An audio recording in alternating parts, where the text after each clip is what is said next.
O nome do homem que está hoje no primeiro jornal confunde-se com o instrumento que o celebrizou. Júlio Pereira acaba de lançar mais um disco em que o rei é naturalmente o cavaquinho, um dos sons de Portugal. Está connosco, Júlio? Olá. Boa tarde. Obrigado por ter vindo. É sobretudo uma homenagem ao cavaquinho, este disco?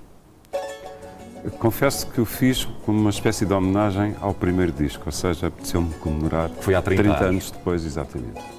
E foi curioso porque para mim representava um desafio, porque não ia fazer um disco parecido com aquele que tinha feito. Enquanto que aquele eu baseei-me em temas tradicionais de vários sítios do nosso país, eu afastei-me dessa origem, digamos, e compus à medida do decorrer, do tocar. Portanto, aconteceram assim os temas, portanto, já afastados de algum modo daquilo que tem a ver com as nossas referências, tocando sempre como se tocava antigamente, porém já faz uma viagem maior. É uma das grandes marcas de Portugal, sente isso, o cavaquinho? Sabes que este instrumento tem este tamanho e, portanto, percebes claramente que nós metemos-lo em qualquer sítio, não faz peso e, portanto, é transportável.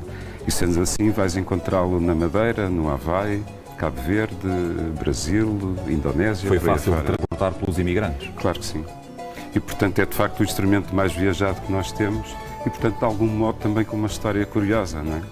E é suficientemente valorizado em Portugal, porque muitas vezes acontece esta coisa extraordinária dos nossos símbolos serem mais conhecidos e reconhecidos lá fora do que cá dentro. Sabes, nós somos um bocado lentos nessas coisas. Portugal tem alguma dificuldade em preservar as suas próprias coisas. Portanto, demoramos muito tempo e a prova é que, repara, o nosso cavaquinho, que vai, entretanto, para a Madeira, ganha outro nome, chamado Braguinha, dali vai para o Havaí. E imagina que em 1915 vai parar ao continente norte-americano.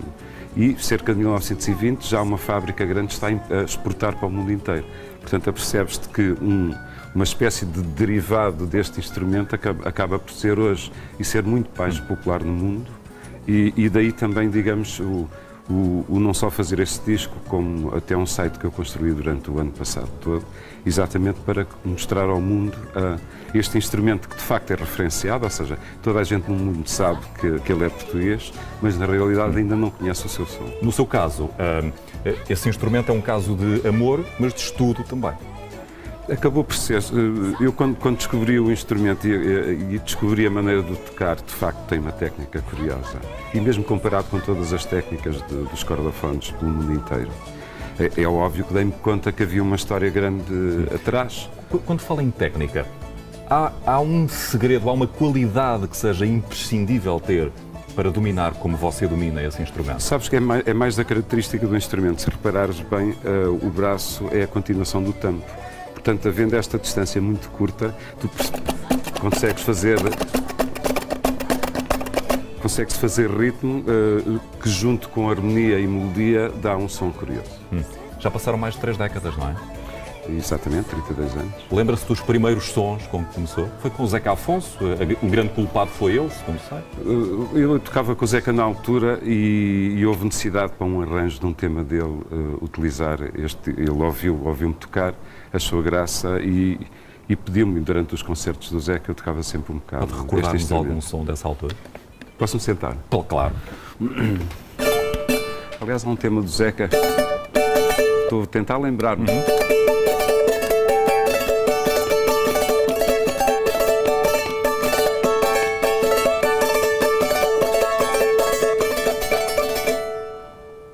Era um tema que se chamava As Sete Mulheres do Minho.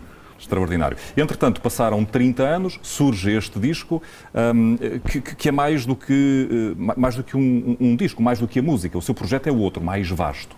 Até onde é que quer chegar? É porque quando me dei conta que o mundo inteiro conhecia muito pouco este instrumento, aí tive vontade e comecei a trabalhar nisso. Ou seja, revisitei o país, comecei a reencontrar-me com os construtores, conheci outros novos, que entretanto houve outra geração também de construtores. Vamos conhecer um daqui a instantes, temos reportagem com ele. E comecei a fazer um site que de facto mostrasse toda a produção nacional que nós temos de cavaquinhos, portanto mostrar os nossos construtores. E entretanto, neste decorrer desta investigação, chamemos-lhe assim, fui descobrir que tínhamos mais de 200 grupos de cavaquinho. O que dá uma prática incrível se imaginarmos o tamanho que nós temos. Claro. Não somos, de facto, um país muito grande E de algum modo eu creio que isso vai espantar o mundo quando imaginar a quantidade de instrumentos diferentes que nós temos, não é? Já nos vai falar mais em detalhe de cada um deles, porque não há o cavaquinho, há os cavaquinhos. Exatamente. Imagino eu.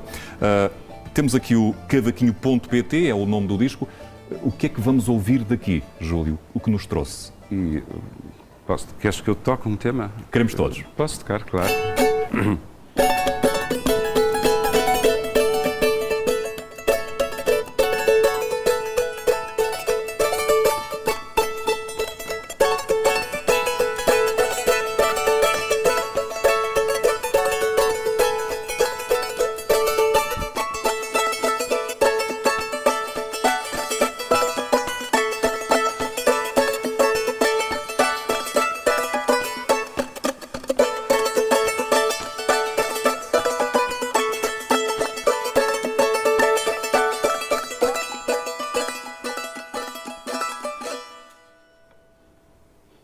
Extraordinário.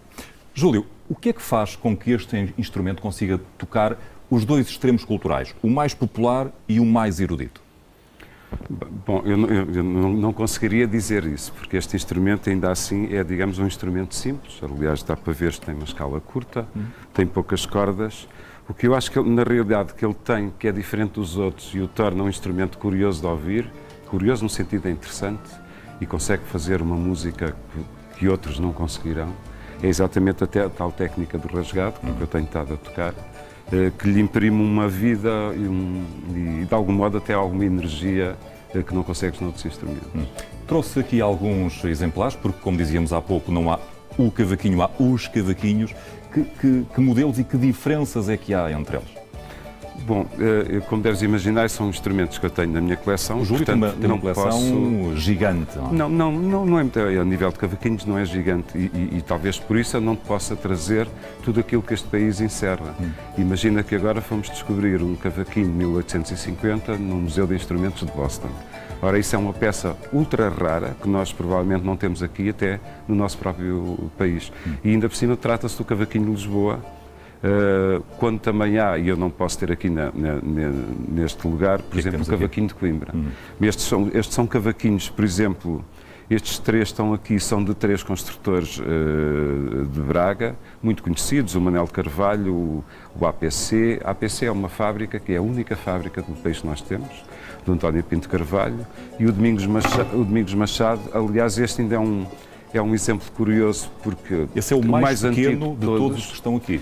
Eu acho que antigamente provavelmente se fariam instrumentos um pouco mais pequenos. Produz um som diferente, por isso. E depois também, repara, cada construtor acaba por poder aumentá-lo ou não, conforme desejar. Mas se reparares pela cabeça, ainda é uma maneira antiga, chamam-se craveiras, que eram feitas de madeira. É bastante mais artesanal, digamos assim. Sim. Depois temos aqui alguns modelos mais evoluídos. Está ali um que é o chamado Braguinha. O Braguinha. Qual é? Esse aí?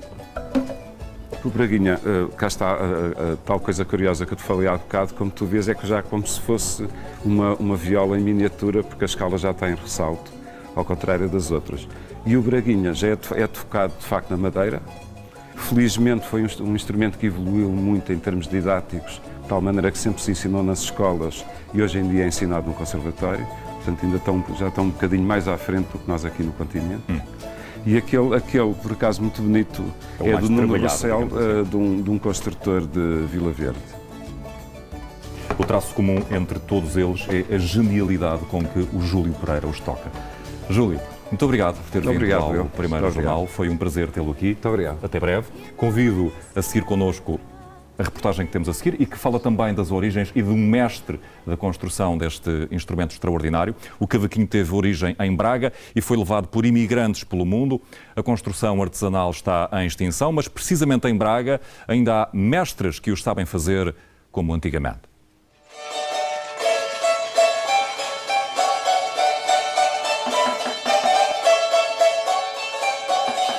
Domingos e Alfredo Machado, pai e filho, trabalham numa pequena oficina nas traseiras da casa da família, numa freguesia de Braga. Daqui saem 5 ou 6 cavaquinhos por semana, construídos do princípio ao fim, de forma artesanal. personalizado a nível de forma, personalizado a nível de embutidos, design, digamos assim. Construímos das mais diversas formas variadas, essencialmente em função do nosso cliente e daquilo que ele pretende, para o ter geralmente sempre como peça única. Alfredo aprendeu a arte com o pai, que tinha aprendido com o avô. Representa provavelmente o fim da linha na construção artesanal de cavaquinhos. É pena isto acabar, porque isto era uma arte de família. Mas eu vejo que o nosso artesanato está um pouco condenado, derivado a ser importado artesanato de países que chega cá, quase de graça. Braga era já no século XVIII conhecida pelas oficinas de instrumentos musicais. O primeiro cavaquinho terá sido construído algures na cidade dos arcebispos e foi depois levado por imigrantes para o resto do mundo. Os nossos imigrantes levaram daqui para Lisboa, da origem ao cavaquinho de Lisboa, levaram para o Brasil, origem do Brasil, levaram para a Madeira, origem ao Braguinha da Madeira, levaram para Cabo Verde, origem ao de Cabo Verde, levaram para as Canárias, origem ao timbre, e o colelo do Havaí. Este é o cavaquinho mais recente desenhado e construído nesta oficina. Foi inspirado numa guitarra portuguesa. Tive que o reduzir ao tamanho de um cavaquinho e pronto, assim surgiu o primeiro cavaquinho em forma de coração, que depois, dando-lhe um pouco de design, vem originar na parte de trás, quando se vira o B de Braga, a cidade onde apareceu o primeiro cavaquinho. –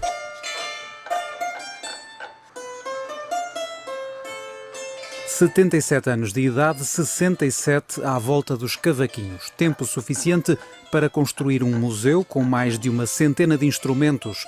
Domingos Machado andou uma vida a reunir histórias com música. Uma delas envolve os Beatles. O primeiro produtor da banda inglesa tornou-se amigo do construtor de cavaquinhos português e levou um para oferecer ao guitarrista George Harrison. E então depois soube, através do primeiro produtor deles, que quando lhe entregaram o cavaquinho, ele estava numa suíte num hotel em Nova Iorque. E ele passou a noite inteira a brincar com o cavaquinho. Ao outro dia, disse-lhe que queria vir a Portugal para me conhecer. Infelizmente adoeceu e durou pouco tempo, não chegou a vir a Portugal para me conhecer. Mas já estava tudo preparado para a viagem dele vir a Portugal.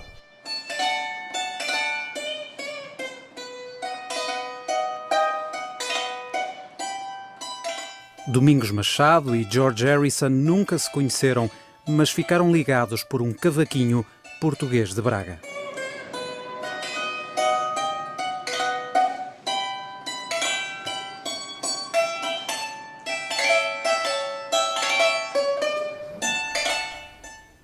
Sons de Portugal.